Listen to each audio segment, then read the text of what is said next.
I didn't get these things. I get it now. I get it now. I get it now. I want to just take a minute, and I want us all to be here.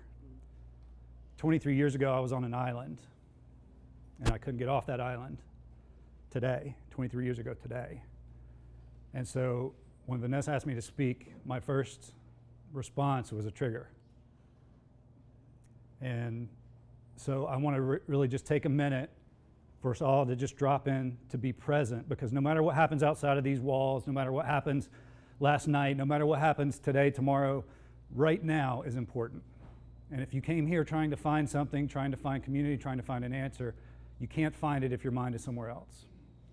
So here's what I'd like you to do. I'd like you to just close your eyes for a minute. I want you to take a breath in and count to 4.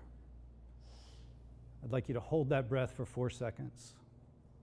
And then I'd like you to release on a count of 4. I see you. I feel you. You're here. Make this matter.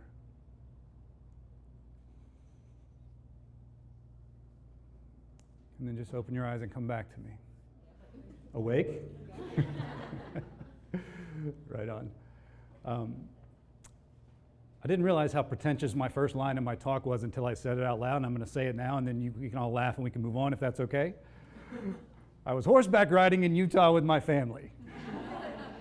What an asshole. But I was horseback riding with my family in Utah. My son was 7 at the time, and he wanted to ride on his own horse, of course. So I was like, going to be dad of the year. Get on your horse, son. Picked him up, put him on the horse. We start riding. We're in Bryce Canyon, Utah. And we start riding, and we're riding. It's beautiful. And we're looking at the hoodoos, these rock formations. And it's just this beautiful, beautiful day. And all of a sudden we get to a part of the trail, and on the right side of the trail is a mountain. And on the left side of the trail is a cliff.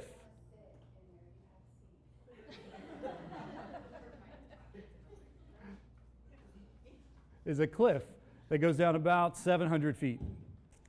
And I just put my 7-year-old son on his own horse on this trail, and I was like, well, I'm either getting arrested or I'm dad of the year. I don't know which one it's going to be. And so we ride through, and it ends up being a beautiful day, but it was alarming to me to see my son on a horse in front of me with this giant cliff to one side and this mountain on the other. And I'm thinking, well, and the trail was 1.5 feet wide. And I was just, my heart was racing. I was like, oh my gosh. And I couldn't look at the scenery. I was looking at him. I was like, if he shifts one thing, I'm off this horse and I'm grabbing him, right? And I just remember that being like, that's going to be our life. That's my life as a dad, is hoping that he can keep balance and just make the right choice, right? So I kind of let it go. And on this particular trip, the tour guide was amazing. And there was this young man who kept asking, when do we see the insert whatever he was into next here? And the tour guide was so cool. He was so awesome. He just kept saying, it's just over the next crest. It never was. It was never over the next crest. And I was like, oh man, that's amazing. I love that, love that, love that. And it reminded me of my mom. And because my mom used to always say, what's next, Kev? What's next? And my mom passed about a month before that trip. And it just got me. I was like, man, she's here. She's here. No way. She's here. And so, I remember when I was little, Mom took me to Disneyland, and we'd get off one ride immediately. What's next, Kev? What's next? Where are we going? What's next? And it was just this automatic excitement of we're not done yet. So we had that experience, and I remember the guy with the next crest, and I thought about my mom, really cried a little bit on the back of that horse. And we got back, and I started talking to my attorney about what we're going to name my new brand. And I was like, I forget what the first name was. I said, look this up. This is cool. This sounds really, macho. And he comes back. He says, it's taken. Can't use that one. The trademark's taken. We can't legally use that name. And I was like, and it was just in that moment that I thought about Next Crest. And I thought about my mom. And I said, Tom, just this is a Hail Mary. What about Next Crest? I'm sure it's taken, but what about it? He said, I'll call you back. Calls me back. He says, good news. You want it? You got it. And I was like, so I got it. So that's why I called my company Next Crest. It's a tribute to that day, a tribute to my mom. My mom was a secretary her whole life until she wasn't. She worked in a male-dominated industry. She had a lot of bad bosses, I'm sure you can imagine. She ended her career as the director of sales for Planet Hollywood. No education, just grit, and always asking, what's next? Always. So that's why my brand is what it is. And so when you have experiences like that, it really reminds me of how you can get perspective if you look. And I remember when I never went to summer camp as a camper. I don't know if anyone's like that but me. I never went as a camper, but I went as a counselor a lot. And it was on the coast of North Carolina. I used to sit and look at the stars. I'd be like, oh man, this is amazing. Look at all the stars. The world's my oyster. 20 years old. You remember 20? It was great, wasn't it? There was no consequences or anything, you know? So I was just like, man, this is great. This is awesome. And then as we started traveling, you know, I was like in Joshua Tree, I'm looking, I was like, wow, there's so many more stars here than there are back home. This is amazing. And it just became this really awesome thing that I did. But then you get perspective and you zoom out a little bit and you realize how small we are. And that's where we are. Do you see that? That's where we are. And so I got really discouraged with this. I was like, oh no, how am I going to make a change in the world? How am I possibly going to affect positive change? I'm small. I'm just this speck on this floating rock. I said, well, you know what I need? I need a new perspective. So I decided to adopt a flat earth perspective. You familiar with that perspective? So this is the flat earth perspective of that same idea. And it got a lot worse, I'll tell you. It did not help me out at all in many, many ways. I was like, I'm even smaller now. I'm so tiny. Look, there I am, right there. Not only that, but I tried to explain to people, they were like, what? Science and everything. And I was like, oh yeah, so flat earth perspective did not help me out in the slightest. But here's something that did. When you zoom out of that, you really consider us as people, individual human beings sitting here in this room, we are closer to the size of the entire earth than we are to the size of an atom. Let that drop in for a minute. Each of us is closer in proportion to the size of the earth than we are to the size of an atom. And I thought, okay, maybe I can play big. Maybe I can do that thing that I want to do. Maybe I can say the thing I want to say. Maybe I can share the story I want to share. Maybe I can stand in front of 1,000 people and cry my eyes out because I want to. They tell people like me that I shouldn't. I grew up in a rub dirt on it era. Anyone? Remember those days? You don't cry. You get hurt, you keep playing. That's how I grew up. So this was very foreign to me, but I was like, okay, wait a minute.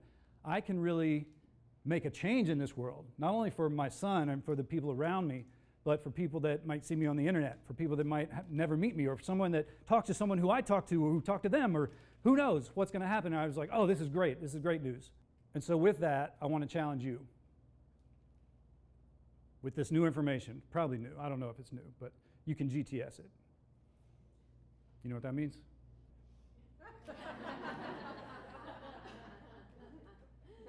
You can GTS it if you need to, about how big you are in proportion to the size of the entire earth. Don't you think it's time we start acting like it? Don't you think? Because we can really sit here and do two things. We can sit here and say, this is great, this is so much fun. I really enjoyed all the speakers.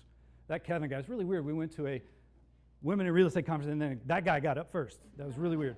But you know, we're just a bunch of girls hanging out. It's all right. Right? So I really want to challenge you today. I'm definitely going to give you some business advice. I'm definitely going to talk about what I do. I'm the branding guy. I'm going to talk to you about that. But I got to share a little bit more before we get to that. Is that okay? Our purpose here, not in this room, in the planet, is to be the point of origin. You might want to write this down. Our purpose here, because some of you can stop looking. I'm going to give you the answer to your purpose in this world. Our purpose here is to be the point of origin for positive change. I'm going to say that again, and I want to highlight the words point of origin. You are not a follower. You are not applauding someone else's effort and change. You are the point of origin for positive change. Does anyone want to take that job today? I need more hands than that. What are you guys? This is Amplify. Come on. Jeez. I know it's early. Did you get coffee? Anybody get coffee? No? So when we think of ourselves as the point of origin for positive change, does it change the perspective on our day? If you're a parent, if you're a partner, if you're a spouse, if you've got friends, if you're part of a community, you need to be the point of origin for positive change. You feel me? What does that do to the world? Well, maybe, if I can help someone be their best self, and that someone can help someone else be their best self, and maybe that someone tells a story that I told years ago to help someone else be their best self, millions of people are impacted by each one of us over the course of our life. Say next crest if you feel me. Next crest. Oh, come on. Oh, jeez. Vanessa. 1, 2, 3, next crest. Next crest. All right, that sounded like a football team, didn't it? It's a little weird. I never played football. You probably could put that together. You probably wasn't a stretch for anybody, was it? But here's what I want to tell you about. We can't make that change if we're lost in the universe. We can't be that point of origin of positive change if we are lost in the universe. You can't tell me what I should do. Anybody heard that? You should just do this.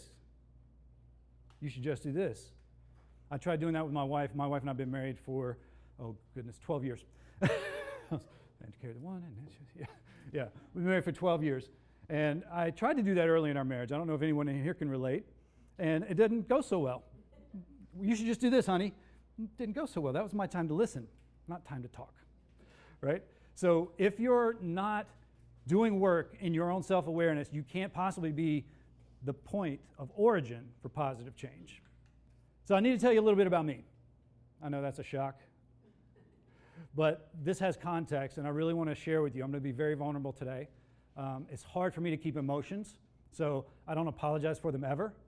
So if you see me and you... Yes. I also never wear shoes, or rarely. I have flip-flops in the back in case, potty breaks and all. But and so I want to share a little bit about me. And so one of the things that we did, my son is 9 years old now. He's a cancer survivor. He beat stage 4 rhabdomyosarcoma, and he's my hero, right? But I'm not going to talk to you about him. He gets enough attention. But what we did after my son beat cancer in 2021 is we sold our house, we bought an RV, and we drove across country helping other kids who are fighting cancer. So my son was able to help over 400 other families. We got to see a lot of the country, 28 states, 14,000 miles. It was the most amazing time that I will never get back with my son, and I just am grateful for it every day. But these pictures came from that trip, and I want to start with the picture of my lovely wife and my son. That's in Lake Powell. And the point of that picture is that we weren't supposed to be in Lake Powell. We were going to Zion, and we got this campground that had no view. There was nothing special about it. It was just a place to camp. And we had a big 42-foot RV if you're doing math. And so our routine was we'd get in there, I'd set us all up, get everything going, and I'd go to the grocery store, get food for the night, for the week, and come back. So I was driving, and half a mile away, I came through these two mountains, and I was like, what is this? It was Lake Powell. I was like, it's beautiful. So I called my wife. I said, hey, get ready. I'm going to bring some food back. We're going to go have a picnic. So we went and had a picnic on that lake, and we must have stayed out there 3 or 4 hours. We were the only people there. And it was just amazing. So that's that picture. The picture in the middle, that's me and my son in Zion. We got to do an e-bike tour. And if you've never been on an e-bike, I highly recommend them, especially if you're going uphill. It's so cool. You could just pedal right up there. I didn't even break a sweat. But that picture is special to me because as we're coming down, my son's, of course, faster, daddy, faster, daddy. But I just felt his little hand on my back. Whew. And we rode all the way up to the trailhead at the Narrows, put our feet in the water, splashed around a little bit, got on, came back down. Special, special day for me. The picture in the bottom where I kind of look like that could be the cover of a very bad alt acoustic folk rock album. That's in White Sands National Park. And what I like about that picture, because this was the first time I had really experienced this in real time, one of the things they tell you at White Sands is to be very careful.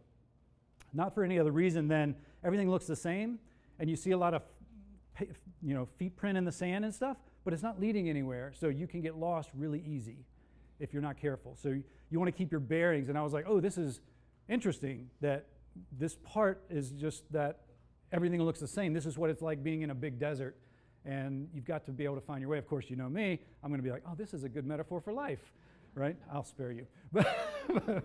But my point in that is we have to have these series of awakenings if we're going to be the point of origin for positive change. So I want to put the picture over on the right. Now, I'm going to say some things in this next story, and I'm going to share with you what I believe. Now, I need you to promise that if you don't believe that or you use different words, I want you to insert your words. Can we agree to that? Yeah? So I'll use my words, you hear your words, and that keeps us in the same room. Fair enough? Fair. Great. So this picture is in Yosemite National Park in California. The mountain in the back is a mountain called Half Dome, which I've had a love affair with for a long, long time. If you've never climbed Half Dome, it's one of the 5 most dangerous hiking trails in America. You have to have used cables. It's only up certain times a year. But that valley had my attention for a long time. I watched this movie called Free Solo. Anybody watch Free Solo? It's about a guy named Alex Honnold. And Alex is a world-famous rock climber. Well, there's this particular face in Yosemite called El Capitan. And it's 3,000 feet of granite. You're in real estate, you should know what that looks like, right? It's 3,000 feet straight up. So it's, I don't know, much taller than the Empire State Building, like 3 times the size of the Eiffel Tower. And so I had a fascination with him in Yosemite, and I'd been studying El Capitan for years. I'm just a nerd, so that's what I do. Watch the movie, and then I drive through these mountains in Yosemite, and the valley opens up, and it's that day, and that is highly filtered and Photoshopped probably, but it looks like that, and everything is green. And I looked, my wife goes, "Is that it?" And it was El Capitan, and one of the first times in my life, I kind of lost my breath a little bit. It was amazing. And then I stood at the base of it, and it's all right. Get out. No, I'm just kidding. I stood at the base of it, and I looked up 3,000 feet, and I was like, whew, because Alex Honnold climbed it with no ropes in 4 hours. And you just look up, and you're like, over 3,000 feet, straight up, rock, granite. And he's got a chalk bag and shoes. And in 4 hours, he climbed to the top. And on this day, you could see people, and they're camping out. And for most accomplished climbers, it takes 2 or 3 days to climb this thing because it's exhausting. And I'm just sitting there thinking, like, what is possible? Like, what is possible? And it took my breath away, and so we started hiking, and this is where I really want you to hear my story and put it through your filter. As we started hiking, the rocks started to share words with me. Not kind of words. I mean, like, damn it, I can't ignore that. It's too loud. It feels too much. And so we kept walking, and at first, of course, I was like, whatever. Then it kept getting louder, louder, louder. And if you go back the years before, so in 2019, my son was diagnosed with cancer. 2020, COVID hit. 2021, my son beat cancer. We sold our house, moved into an RV. I had been in a tornado for a few years. My wife had been in a tornado for a few years. My son, same. And these rocks were saying, leave it here, you're free. Over and over again, on loop. Everywhere I walked, leave it here, you're free. Some people say that's the voice of God. Some people say universe. Some people say spirit. Some people say it's my imagination. Some people say I'm full of shit. I don't know what I'm talking about, and I'm just doing this to make it a good story. Well, I don't care what the reason is. I heard what I heard. I did what I did. I'm here because I'm here. Leave it here. You are free. That was my awakening. That was the day I stopped asking permission from anybody except my wife. I post things, and I don't ask permission to do it. I make decisions in business, and I don't ask anybody's permission. I follow the law. I break all the rules. I left it there, and I became free. This room is for you to leave it here and be free. And I'll take it. So if you've got something that's weighing on you that's heavy, I'm not a therapist, I'm not a psychologist, but commit to me. These next 2 days, you're going to leave it here. I'll dispose of it properly. You'll never see it again. That was a transformational moment for me. Transformational moment. I didn't see that coming. I thought it was just a movie about rock climbing. Changed my life. I've got on my vision board Alex Honnold's picture. I owe him gratitude for doing what he did and making me not feel small. He looked up at this 3,000-foot cliff and said, I think I'll climb that. I think I'll just, no ropes. Who needs stinking ropes? And I was like, well, what can I do? What can I do? And so what I realized in that moment, what I'd been wrestling with so long, all my life, I've been wrestling with this, that I was looking at this going, hey, the ultimate choice is right or wrong, correct? Like, ultimately, these are the choices we have. In right, you could put love. In wrong, you could put hate. These are the choices that we're making every day. And I was like, oh my gosh, I've been wrestling with this so long. It's exhausting. But you know me, like I said, I'm a nerd. Got to figure out why, what's going on. Why do I feel like this? And here's what I learned. If I could just walk you through my process, I want you to put yourself in this. I'll share with you what I learned about myself, and then I'll make it about us. Is that fair enough? Okay, good. I spent my whole life doing this, convincing the world that my wrongs were a little bit right. Just a little bit. I wasn't that bad. I spent all my energy trying to convince the world that when I was wrong, I wasn't that wrong. They were wronger. Clearly. You know how exhausting it is to live like this? I hope you don't. I do. It's exhausting. And then I realized what my biggest fear was, because that's good information to have. This is my biggest fear. Not being wrong, not being right all the time. That wasn't what I was afraid of. I was afraid of being nothing. I was afraid of falling between right and wrong and falling and tumbling into the abyss of obscurity. No one knew me. I didn't matter. What I said didn't matter. I didn't change anything. I kept playing small. That was my biggest fear, falling in the crack between right and wrong and being nothing. That's my biggest fear. Once you recognize a habit, or once you recognize a choice, it's not a habit. So once I saw this, I couldn't unsee it. I was like, okay, well, now I know what my biggest fear is. What am I going to do about it? Ended up in this position. Going, holy shit! You know, right and wrong. I was like, oh, I'm a little bit right, I'm a little bit wrong, but I still want to create a bridge so people can see me more as right than wrong. And how long can you hold this pose? I do yoga every day. I can hold this pose not for very long. Right?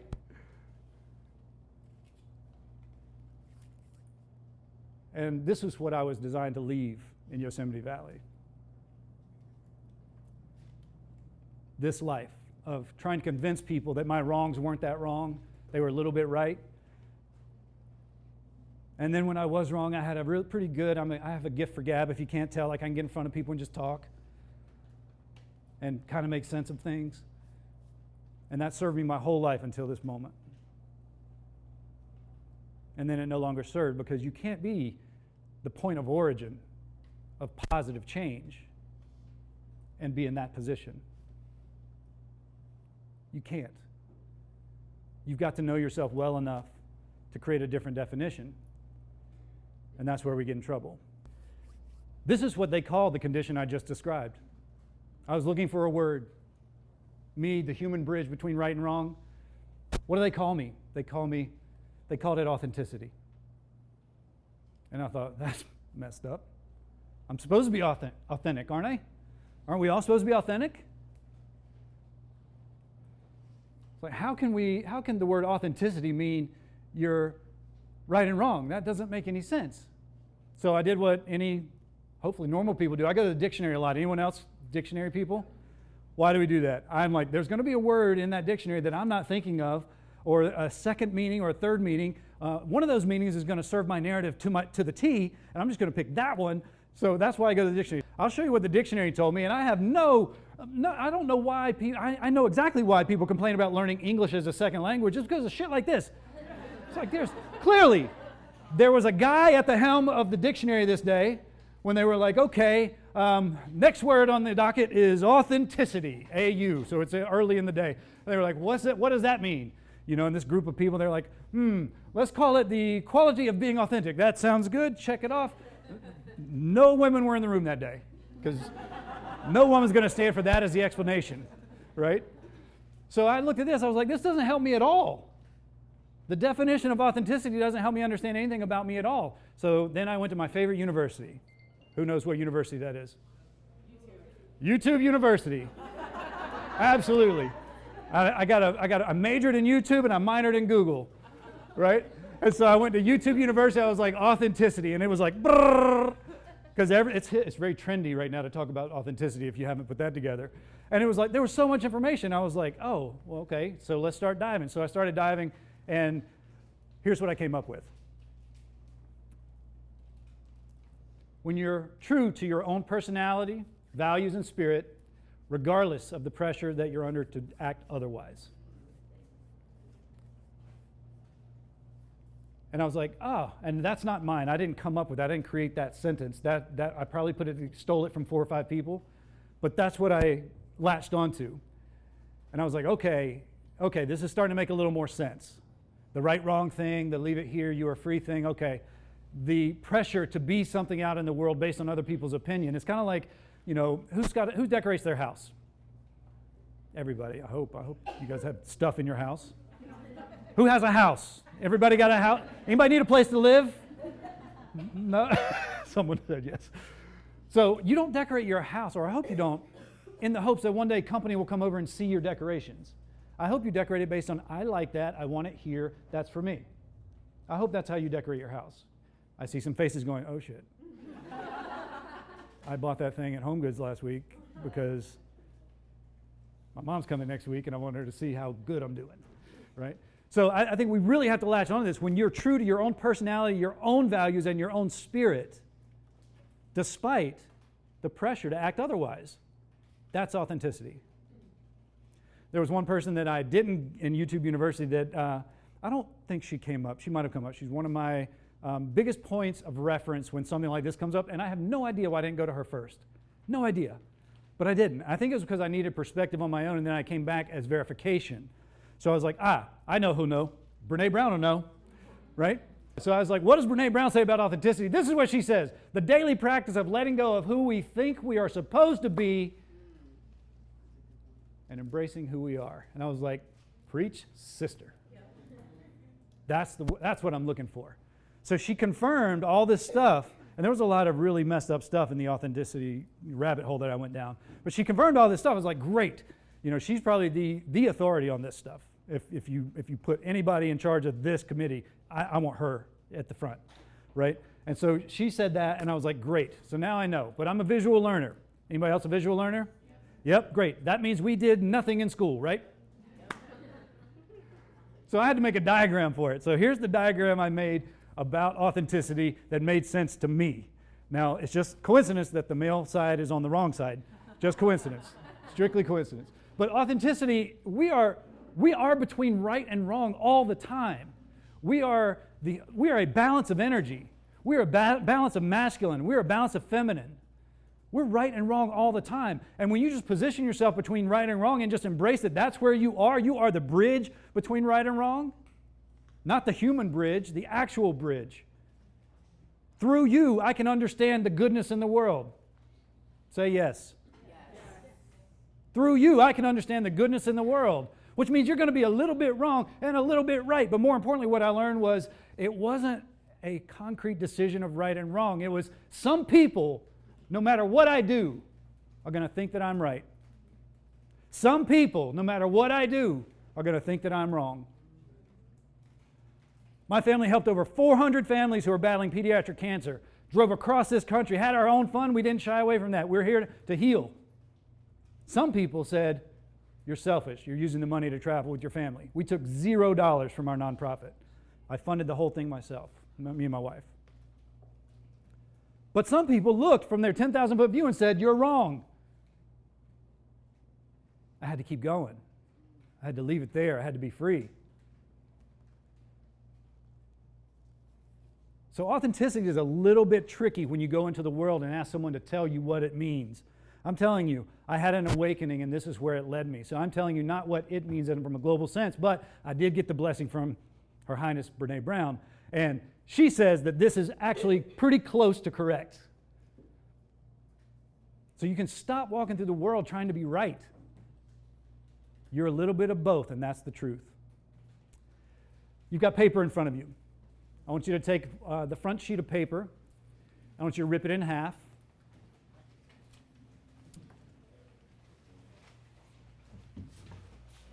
And I want you to take one of those halves, and I want you to write 2 or 3 things. We're going to take not very much time, 60 seconds. I want you to write 2 or 3 things that would complete this statement. If you really knew me, give me 2 or 3 things you would write. And we're going to read some of these out loud. We're going to share these with the group. So write 2 or 3 things that complete the statement, if you really knew me.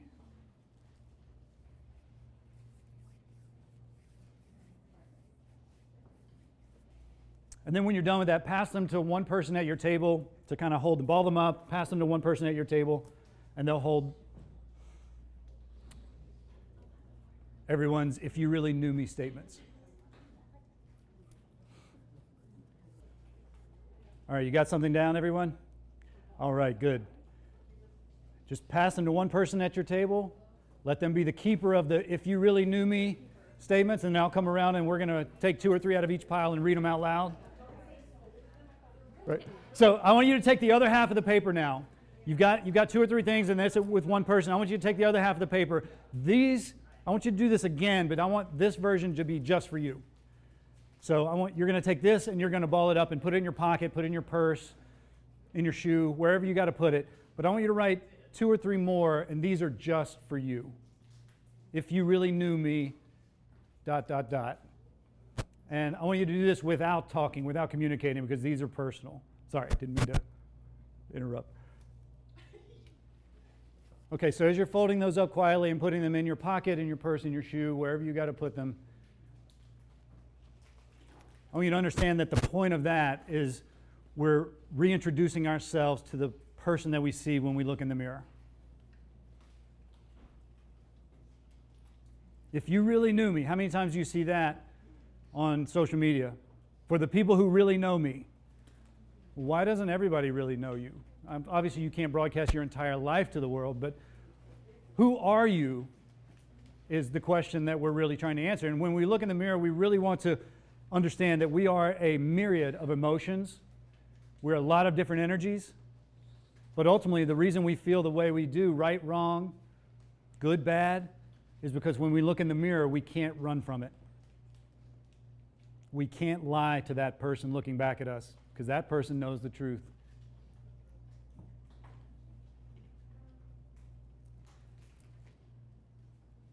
And this is why that's true.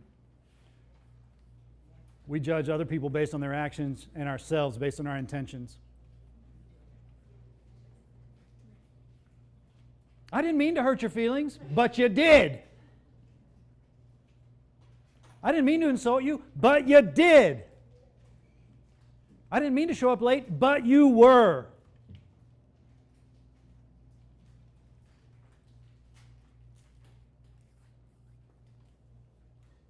And here's what I want you to understand. The authentic you is in a ball of paper in your pocket. The authentic you was not passed to the person at the head of the table.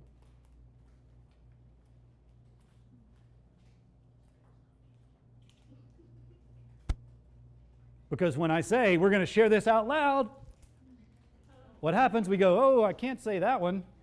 Oh, no, not that one. How about this one? I exercise too much and drink too much water.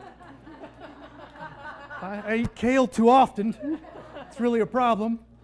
We don't share the truth. We share the things that we think most people will be impressed by. We decorate our house based on the company that's coming over, not based on what we like. Got it? So as you're looking at who am I, how am I being the positive point of origin, you've got to get real comfortable with what you put in your pocket. You've got to stop apologizing for what you put in your pocket. Make sense? Great. You want the truth? Oh, I can. I accept that challenge. Do you want the truth? Is everyone in a good spot today, energetically? Because like I said, I don't bullshit. So I'm going to tell you the truth today, and we're going to start making this about business. You've learned a little bit about me, so I want to make this about business. What I do in NextCrest is I do a lot of branding, I do a lot of sales training, and I do a lot of social media strategy. If you boil that down, it really means I teach people to make a lot of money in a very small amount of time. Yes. I'm going to show you the truth, and you're probably not going to like it. We've been paid too much for too little mastery. Everyone in this room, you've been overpaid for your level of mastery. That's why you're angry about certain things that are happening in real estate right now, because the gig is up.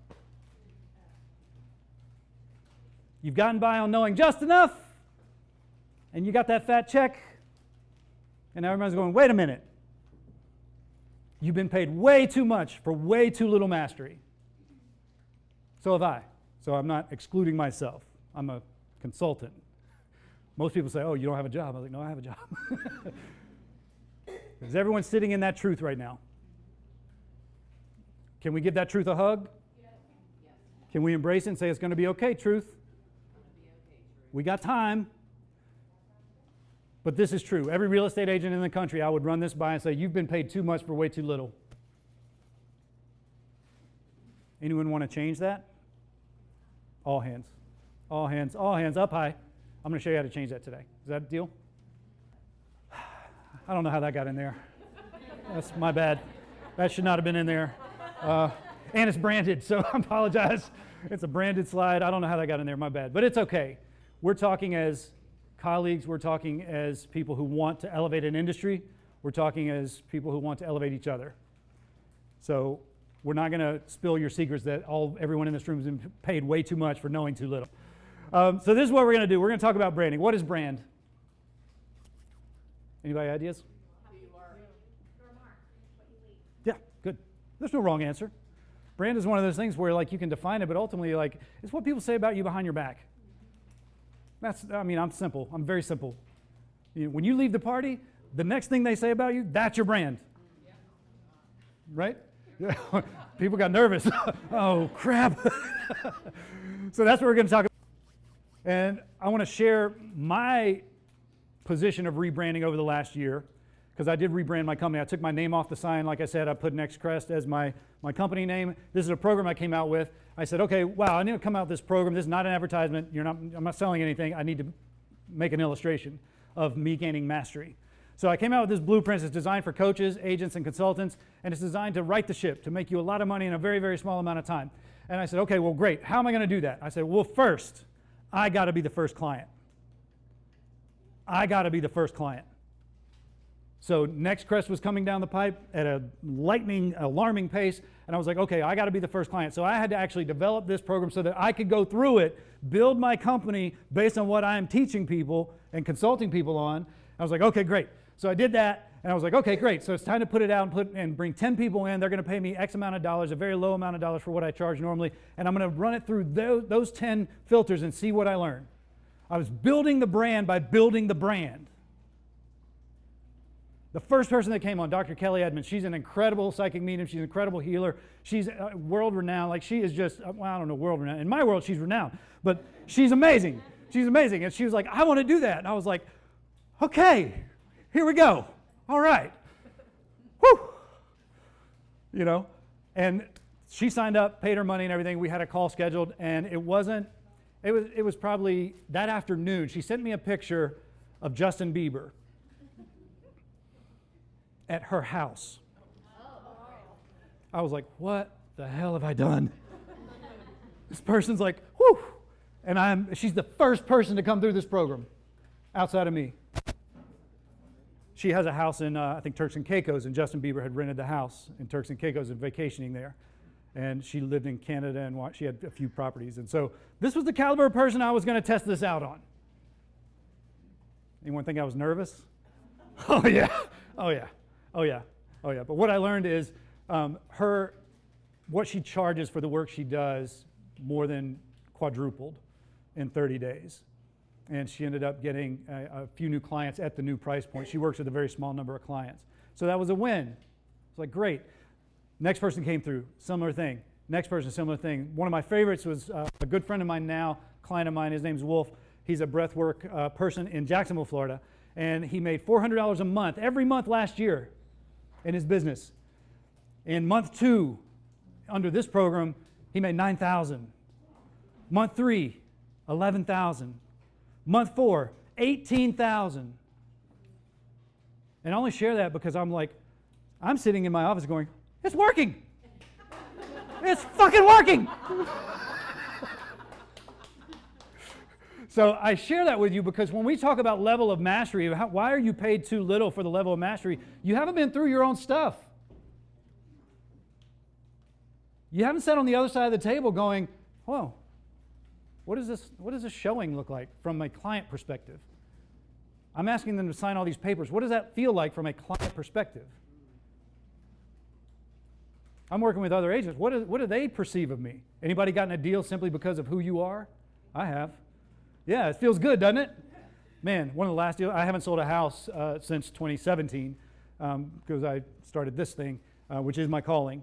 But one of the things that I was really proud of when I was active in real estate was people would say, if I see your name versus anybody else, I will persuade my clients to use your name because I know the I's are dotted, the T's are crossed, you're 100%. And I was like, oh, that's my brand, that's great. So I share the story of the blueprints because I think that is what I learned when Yosemite told me to leave it here, you're free. It was like, develop this level of mastery that is undeniable. Undeniable.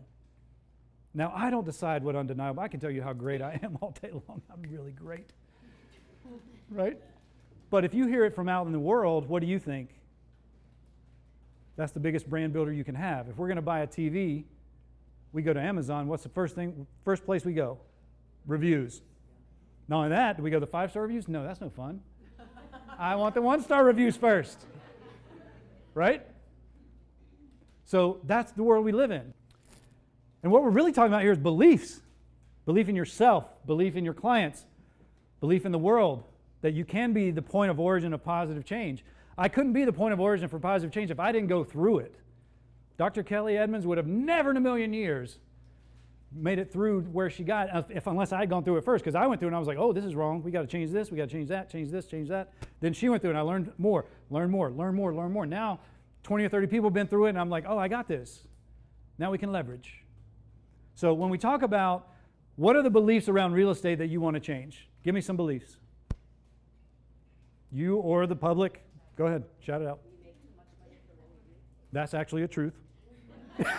But it is a belief. Say it again. We make too much money for what we do.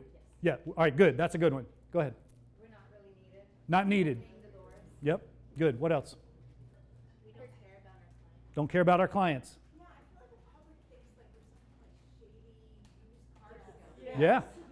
Well, if you look at public opinion over the history of real estate, it's lawyers, car salesmen, you.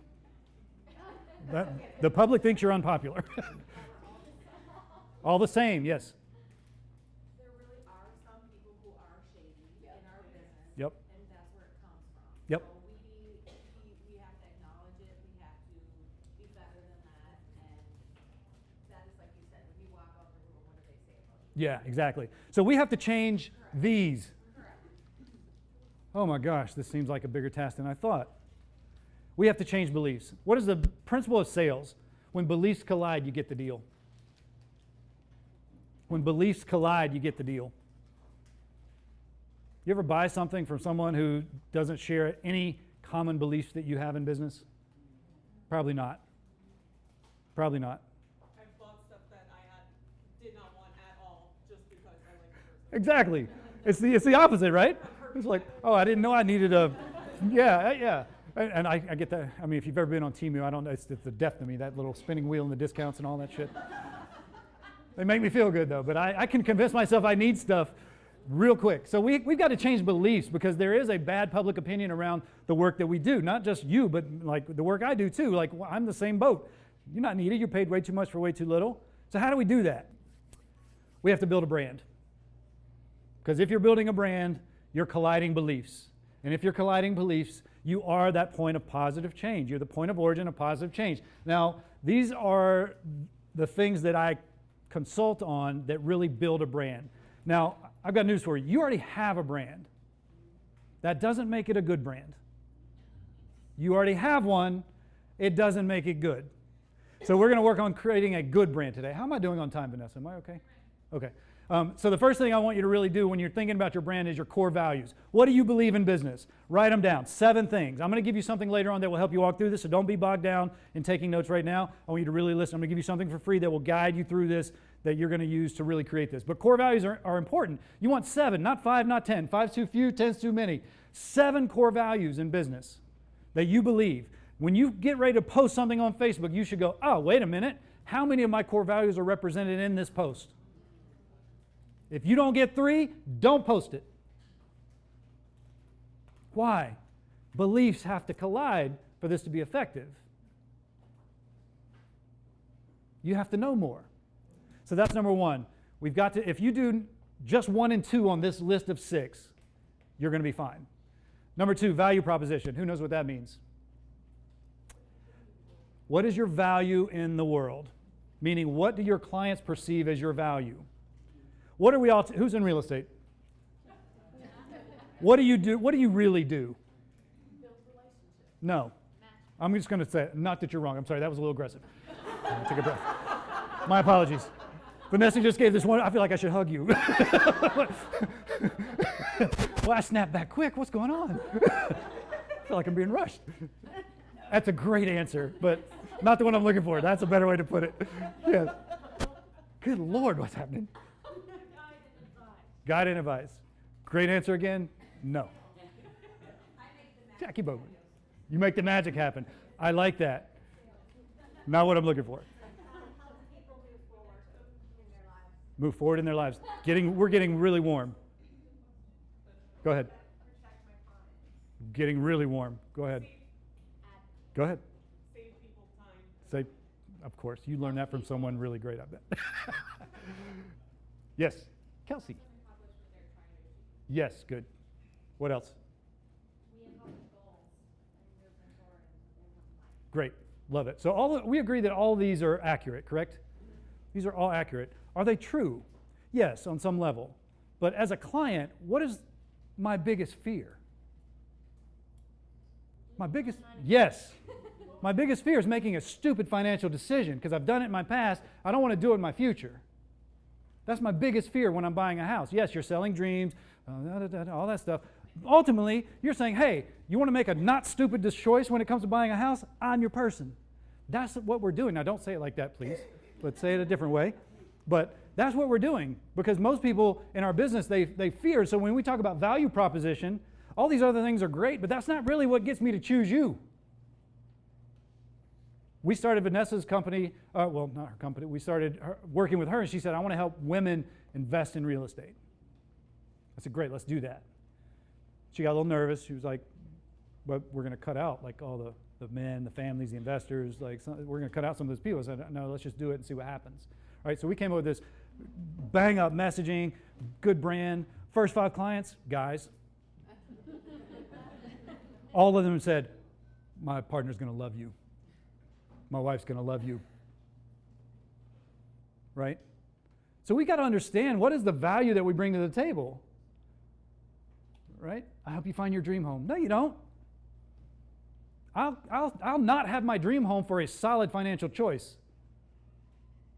That can still be a dream, but I can't be in my dream home and broke or upside down. So we got to understand when we look at our value proposition, what is it we're really going for? What really matters to them? Not the fluff. That's 1984.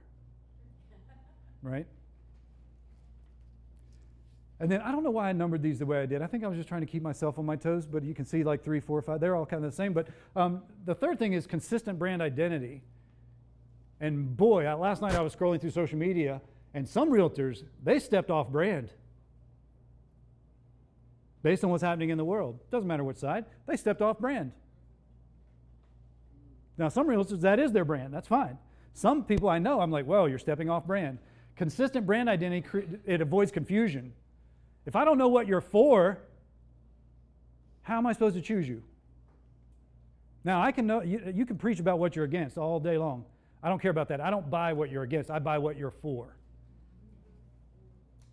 So you've got to have consistent brand identity across all platforms. If you're doing YouTube, Facebook, Instagram, Pinterest, if you're doing all those, look across those platforms and go, is it the same brand showing up on each of those? Or if you go to Instagram, is it all pictures about dancing cats? And then you go to Facebook and it's like, buy my house, buy my house, buy my house, buy my house. You've got to show up consistently in your brand identity. Number 4, more value on social media. Go back to that value proposition. What value are you really adding? Just Listed, Just Sold has a place in a content mix. It is 0 value. It is a sign that says, I just got paid. That's what it says to people in the world. Just listed, just got a commission check. Just sold, just got a commission check. That's what we're hearing, and you wonder why we're unpopular. Right? You got to add more value based on what matters to the client. Have you seen this guy? He's out of Maryland. He does the speed home tours on TikTok. Is he not the best? And he does all these little weird, I'm not even going to try to go there. He does all these little weird things, but he does basically a home tour in like, I don't know, 60 seconds, a minute? Well, those are the same thing, but. 15 seconds of my vote. Yeah, he does it fast, but what is he doing? He's he's giving them what they want. Give me a home tour, don't take 14 minutes to do it. Show me the bathroom, the kitchen, and the master. That's what I want to see. So more value on social media. Number 5, this is a big one. I want you to be a content thought leader. When's the last time you came up with an original thought in real estate and said, that's what I believe? If you do it, hey, keep going. We need more of you. It's the keep going part. I did it one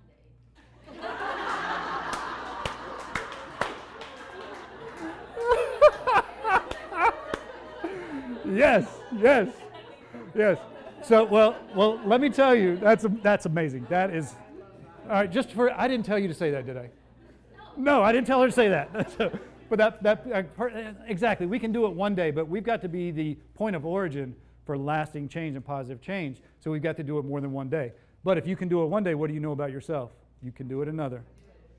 Yep. And if you can do it another, you can do it another. And pretty soon you've done it every day for a month. And then pretty soon you forget what it's like not to do it.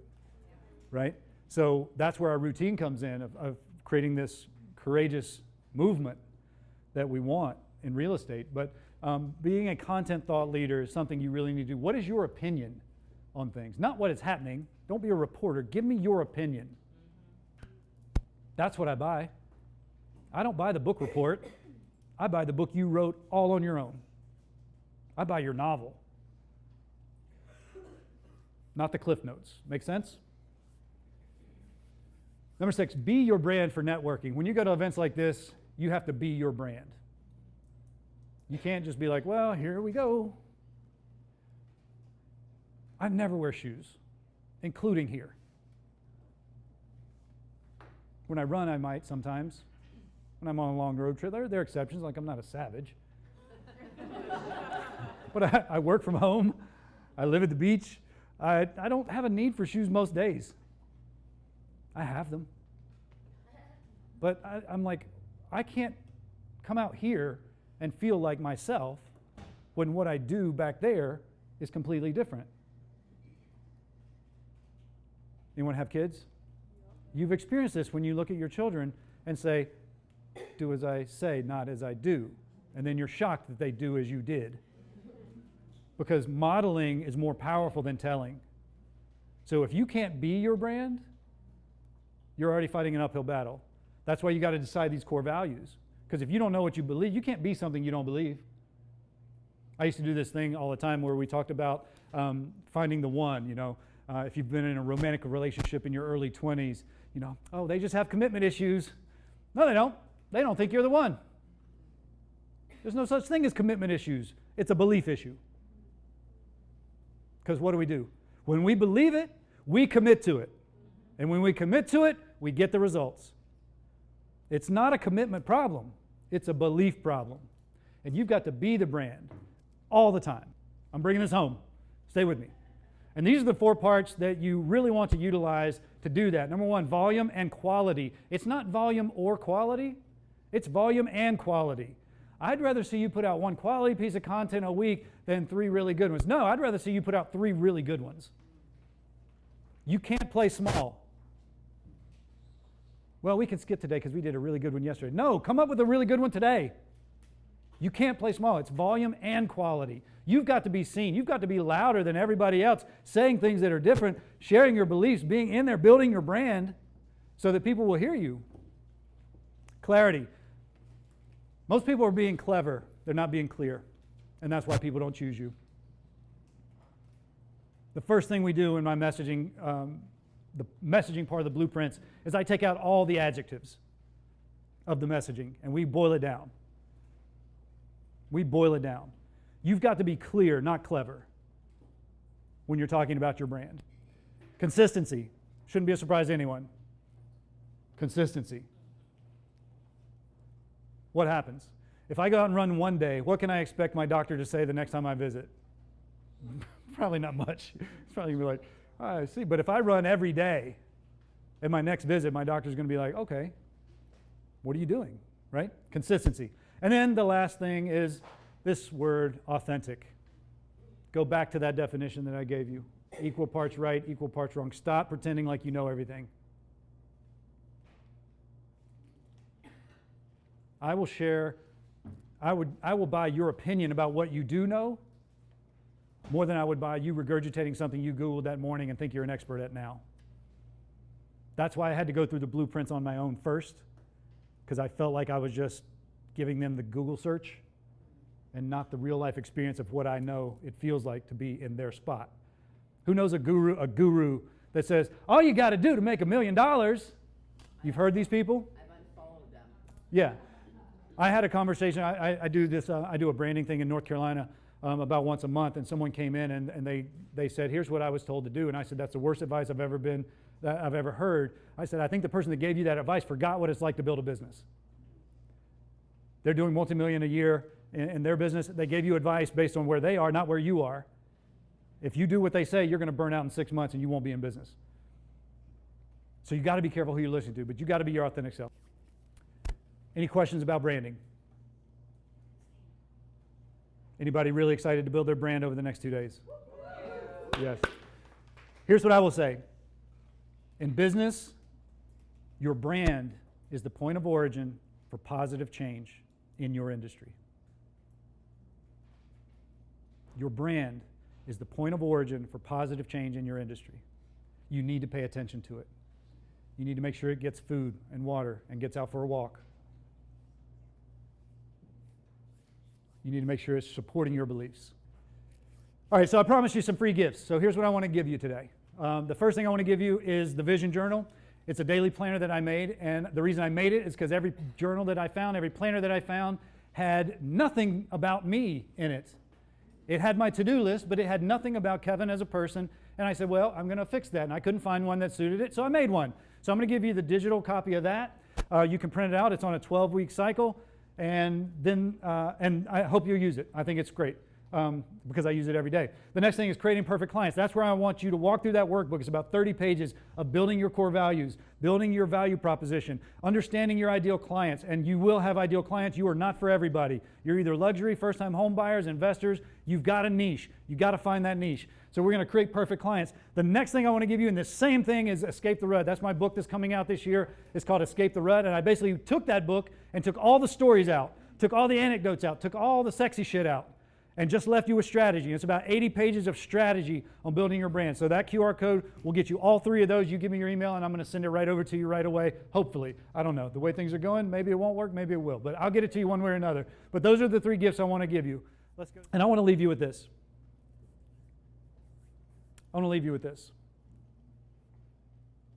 In 2019, I questioned who I was and what I was here to do. And there was one particular moment where I woke up on the bathroom floor, a little drunk, crying my eyes out, in a pediatric cancer hospital.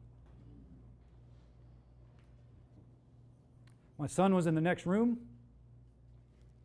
hooked up to every machine you can imagine, fighting for his life. He was 4 years old. I was lost. And I couldn't control any of it. I don't have the power to beat cancer.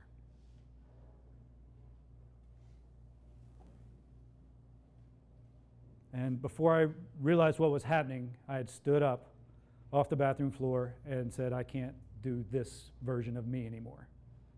I have to put this version of me behind me. And I wish I could tell you that the next day I was a whole new man, a whole new person. It took years. And the bookend was Yosemite Valley. And that's where I left it there. And that's where I became free. My son is 9 years old today. Not today, but right now. He started 4th grade. He got honor roll last year. He just finished double Achilles surgery in April. We went to the doctor on Monday. He got a clean bill of health. Next July will be 5 years cancer-free. Yep. And what I believe kept me going through that was that I had a business that would pay the bills while my son was fighting for his life. I am the proof that what I do works. And I need you to be the proof that what you do works. And I need you to tell as many people as you can.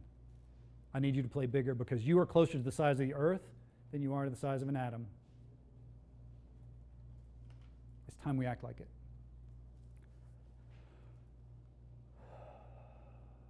My name is Kevin Hoover. I'm a father. I'm a husband. I bring massive results that people desire in business. I'm a healer. I'm an intuitive. And I continually get better every single day on myself. Thank you for being here.